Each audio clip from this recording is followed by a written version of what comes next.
How you doing, everybody? It's Wardy here, and I'm excited to get into the latest in Mets land today because we're going to highlight Blake Snell. The coveted two-time Cy Young Southpaw is looking to land with a new club in 2025, and the New York Metropolitans just might be that team for his services. Why exactly is that? What is the reality or lack thereof in landing Snell this offseason? Why does he look like such a prime fit for the Mets, greater than years past? That is what we're going to deep dive in today's show, folks, and then from there, we're going to get into the latest on Juan Soto. I know you guys want to hear the latest on Soto and the Mets sweepstakes. We'll get into any key reports, and there are some that we're actually going to touch on as we can look ahead into a new week where the Mets and other teams are closer to finding out where Soto will land this offseason. That and more, folks, is what we're going to deep dive. Let us know your initial reactions in the comments down below to Blake Snell, and if you're in favor or against acquiring him before we talk about him, and then let me know when you're done watching the video if you're still in favor or against landing him and his services.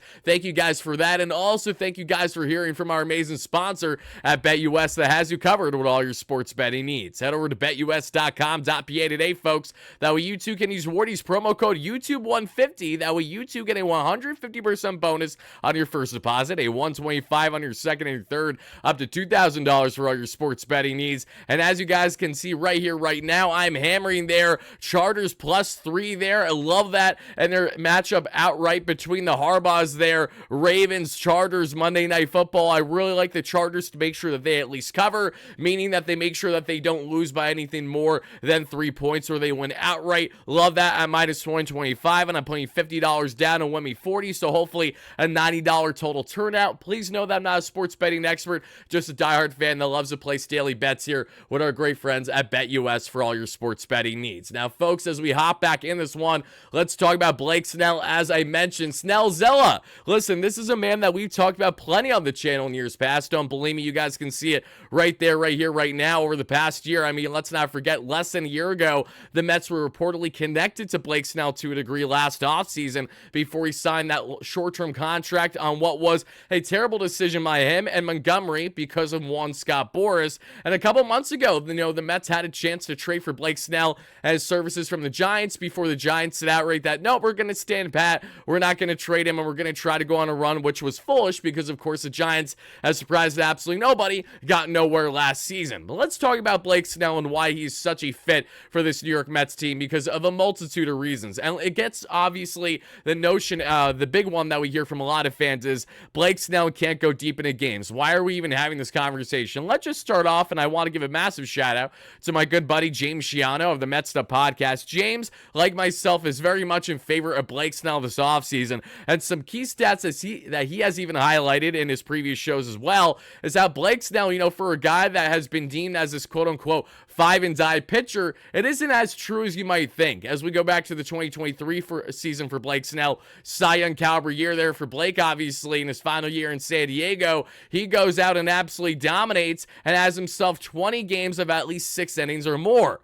Corbin Burns had 21. Sandy Alcantara had 20. So the notion that Blake Snell can't go deep into games is silly because he certainly can. And secondly, what we saw this past season with the San Francisco Giants, after having a north of a 10 ERA there around July because of the late start to the season, because of no spring training, because of no proper ramp up, we saw Blake Snell get back in a groove being one of the most dominant pitchers in Major League Baseball. And he will continue to be that for any team that has the luxury of acquiring him on a shorter term contract. And that is why we are having such a heavy emphasis on Blake Snell in today's discussion, folks, because Blake Snell fits exactly what the Mets are looking for short-term filler need in their rotation without investing too long-term in a Corbin Burns. Corbin Burns is going to be looking north of a 7-year contract, which I'm sure the Mets wouldn't want to go past 4 and maybe 5 years on.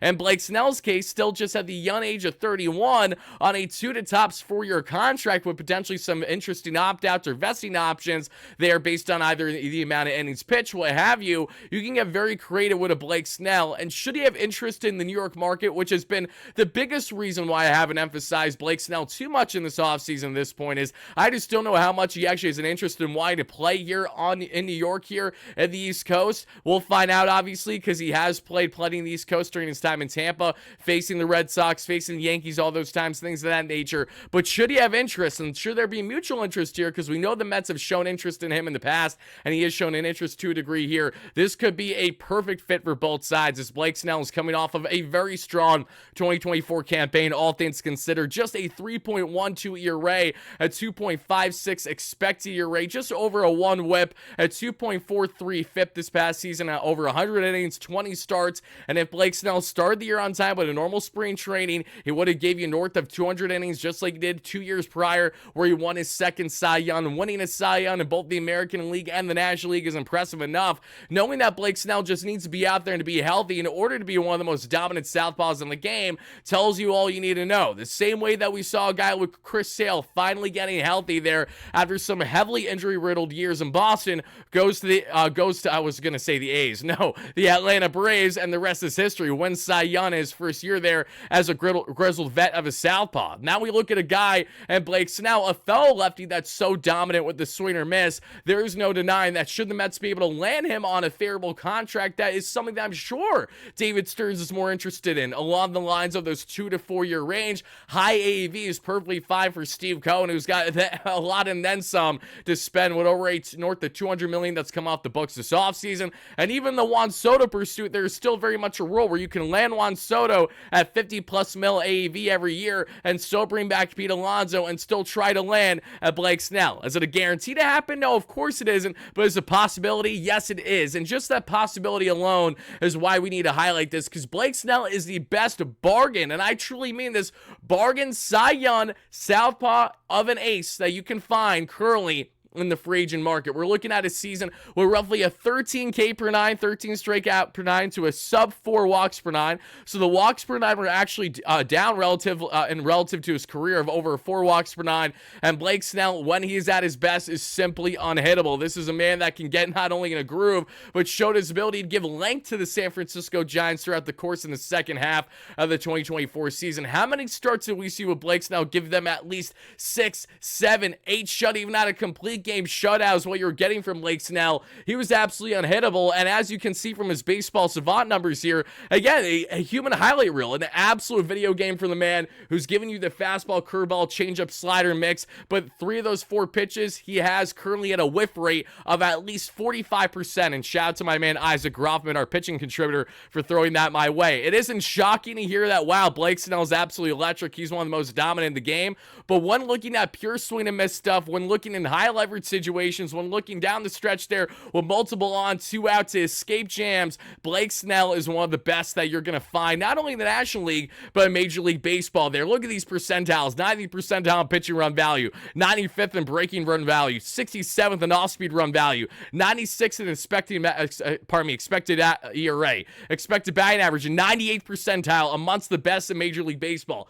Fastball velocity, 79th percentile, 92nd percentile in average exit velocity, 81st percentile in chase percentage, 98 in whip percentage, 98 in K percentage. Walk percentage is down to 19, but still honestly could be much worse. We've seen him worse in his career. Barrel percentage, 82nd percentile, 99th percentile in hard hit percentage. The guy doesn't give up hard contact whatsoever, just above league average in ground ball percentage, and 83rd percentile in extension with that long 6'4", 225 lefty frame. Blake Snell, when looking this Mets rotation, even if you bring back the Simone southpaw of an ace himself and Sean Manaea, you compare fellow lefties, and anyone's saying, Wardy, we got too many lefties in the rotation. Last time I checked, the Mets rotation last year was headlined outside of Mr. Lee Severino, but in David Pearson and Jose Quintana at times, and certainly Sean Manaea, and that helped the Mets get all the way to 2 games shy of the World Series. Just imagine more southpaws, but even higher quality, higher ceilings. Blake Snell would come in and would fortify this rotation right away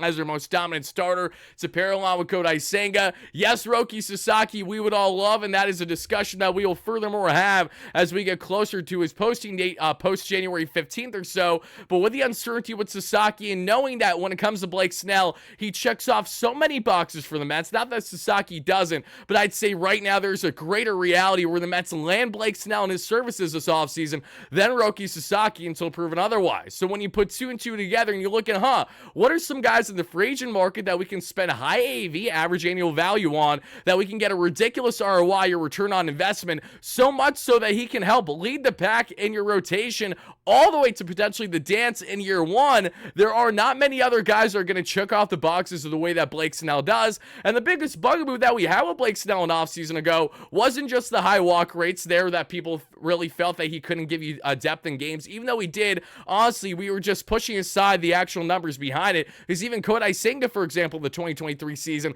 had 3 starts less of 6 innings or more than Blake Snell. But no one's going to talk about that. We're all going to talk about how great Kodai Senga was in 2023. The same way that we're going to look at Corbin Burnes and see how great he's been throughout his career. Just make sure you hold that exact same viewpoint when you share with Blake Snell, because if Blake Snell had a normal sample size in 2024, he would have probably had right around the same amount of games with at least 6 innings as Corbin Burnes did, just like that they were one shy of each other in the 2023 campaign. But Blake Snell, what I love so much about him is that you don't have the qualifying offer attached. This was a big bugaboo, a big turnoff for a lot of teams, including the Mets last offseason, which is exactly why in part it took Blake Snell so long to be signed by a club. We saw what happened with Jordan Montgomery, obviously, and the Arizona Diamondbacks are doing everything in their power to part ways with that contract. And the Mets aren't going to take, say, on Jordan Montgomery on a salary dump, then they most certainly might as well go after Blake Snell. And I can tell you that the Mets have had preliminary interest in the past, going back to last offseason, even going back to the trade deadline to a degree, that there was a level of interest. However, that went directly in hand with what the Mets are now thinking with their current rotation makeup. And ultimately, we still need to find out more reports throughout the coming weeks, leading into winter meetings, obviously, when we officially find out the connection between the Mets and Snell. We've seen that the Red Sox have interest. We know a team like the Yankees are always going to be connected to Snell, among others. But as the weeks go on, don't be surprised that you're going to see the Mets name not only chiming in more, but more involved in the Blake Snell front, should they not go out of their way to bring back Shamania right away, and or Luis Severino and other aspects of this rotation externally, like a Max Fried, who we will talk about on the platform more, but is not a guy I at all see coming here. I think he is destined for the NL West, and I stood by that for the past year and a half now. Snell, who I know loves being out west, loves San Diego. I know people that actually know Blake Snell personally, and he loves his time there. A Seattle native, obviously, wouldn't mind coming back home at any point in his career, but right now that isn't happening with the Mariners rotation, and right now Blake Snell is a man that's going to be looking for a big bag on a 2 to 4 year contract. No team can offer a higher AAV, and honestly, no team has more to, in my opinion, to not lose but gain in this situation than the Mets, knowing that it's only going to be a financial hurdle. And if, say, he does deal with ailments, if, say, he doesn't give you beyond just over 100 innings next season because of whatever reasons, the Mets can properly adjust with their rotation throughout the course of the year, if not making sure they bolster big time in this offseason as they head into 2025. A lot of great things when it comes to Blake Snell and the prospect of landing him. Mets fans, don't be shocked if it happens, but we'll soon find out the further connection between Snell and his camp and the Mets trying to land his services. Just absolutely disgusting. Cannot say enough amazing things about Blake Snell and what he has done throughout his career. Just Mr. Consistent more than anything. Even for a guy that, again, walks plenty of guys that we know, and I hate the walk rate, as long as you're able to handle high leverage, big games like he has, of course, during the dance. And even though he was pulled shy there by Cash that we saw with the Tampa Bay Rays in the World Series, when it comes to big games for the Padres as well, Blake Snell has continued to be that guy for them throughout the years. A 3.1 year Ray, a 2.25 year Ray 2 years ago, a 3.38 3 years ago, a 4.2 4 years ago, a 3.25 years ago, a career 3.19 year Ray of a pitcher of a southpaw there in Blake Snell. And even though that there is an 80 inning difference between 2023 to 2024, his expected numbers were actually greater in 2024 for Blake Snell, as he was doing a better job with his put-out pitches and was doing a fantastic job getting ahead of counts, whether he was facing righties or lefty batters. He was having a tremendous amount of success and was showing proper adjustments your second, third plus turn in the order facing these lineups. That's huge for Blake Snell, for a guy who's had this narrative of being 5 and dive. The best way to avoid that is to make sure that you continue to avoid those 5 and dive outings. Give us 6+, and if we can get that on a fairly consistent basis, like we've actually seen from Blake Snell in years past, then you're getting yourself quite literally a Cy Young caliber pitcher right off the rip on a short-term contract that you're not investing north of 7+ years and one in, say, a Corbin Burnes, for example. But that's the latest there on Blake Snell, everybody. Now, before we wrap this up, let's get into the latest on Mr. Juan Soto, because we all love Juan Soto. I mean, I don't think it takes a rocket scientist to figure out that most Mets fans, including myself, want Juan Soto on the team, and for good reason. So as we talk about Juan Soto and the latest sweepstakes with him, as we know to this point, is that beginning this week, again, according to a man who I will say I'm not an overly big fan of, however, I do believe this report is accurate because I have seen other people reconfirm this as well. Yes, according to Buster Only, we see here of ESPN, teams involved in the Juan Soto sweepstakes will be sending in offers beginning this week. To date, the process has been about Soto meeting with team club officials, about those officials getting to know Soto.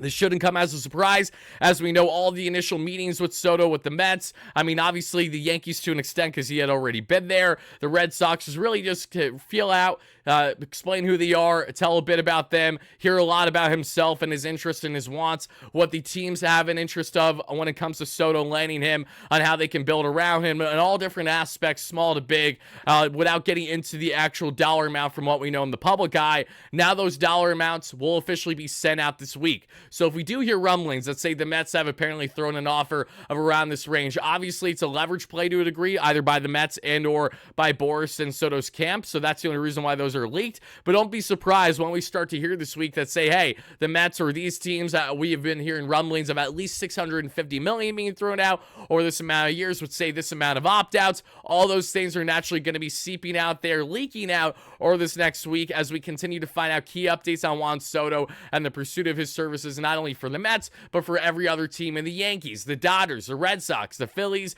the Giants to a degree. I'm sure you name it. A lot of teams are going to be looking for Soto, but there is a great chance and great opportunity that we will find out where Soto lands. Hopefully by the time the winter meetings are here, or right in the thick of the winter meetings. As we all know, they were so underwhelming in offseason ago because of the Shohei Ohtani sweepstakes dragged down as long as they did.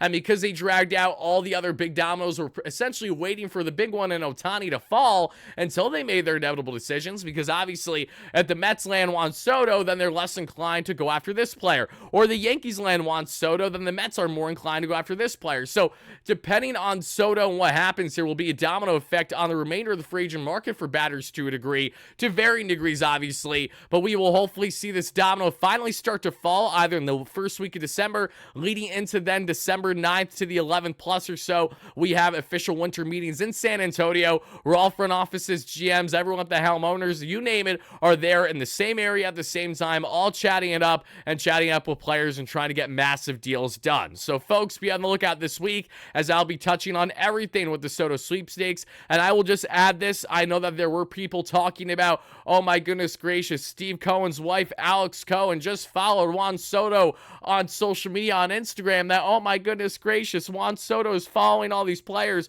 Juan Soto has always been following all the current Mets that he's following, so let's just start there. And secondly, Alex Cohen has been following Juan Soto for more than just what has been found over the past 24 hours. All it takes is an easy search when you go on these Instagram accounts to see who's following who, and then it's very funny to just run with it as a narrative or even try to say it's news, but it's far from it. All these people follow each other. They have been for a while, especially on the Cohen front. I literally know this for a fact. They have been connected for a bit now, probably since Soto has at least landed in New York with the Yankees, if not sooner. So to anyone that is going to have an overreaction on a like tweet, on an Instagram post, what have you, feel the way that you want to feel, guys, but know that that's anything but a story. What is a story, however, is the latest on Juan Soto that we know that we will hopefully find out formal offers beginning this week. What is also hopefully going to be a story sooner rather than later as the Mets inking Blake Snell on a short-term high AAV contract to help impact the rotation for the better in 2025. That'll do it from your guy Wardy, everybody. I hope you enjoyed this segment.